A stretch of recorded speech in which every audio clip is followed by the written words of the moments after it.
പത്രോസ്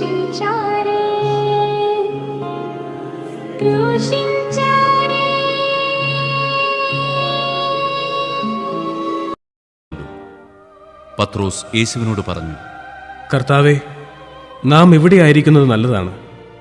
നിനക്ക് സമ്മതമാണെങ്കിൽ ഞങ്ങളിവിടെ 3 കൂടാരങ്ങൾ ഉണ്ടാക്കാം. ഒന്ന് നിനക്ക്, ഒന്ന് മോശയ്ക്ക്, ഒന്ന് ഏലിയായ്ക്ക്. അവൻ സംസാരിച്ചു കൊണ്ടിരിക്കുമ്പോൾ ശോഭയേറിയ ഒരു മേഘം വന്ന് അവനെ ആവരണം ചെയ്തു. മേഘത്തിൽ നിന്ന് ഇങ്ങനൊരു സ്വരമുണ്ടായി: ഇവൻ എൻ്റെ പ്രിയപുത്രൻ, ഇവനിൽ ഞാൻ പ്രസാദിച്ചിരിക്കുന്നു. ഇവന്റെ വാക്ക് ശ്രവിക്കുവിൻ. ഇത് കേട്ട ക്ഷണത്തിൽ ശിഷ്യന്മാർ കമിഴ്ന്നു വീണു. അവർ ഭയവിഹ്വലരായി.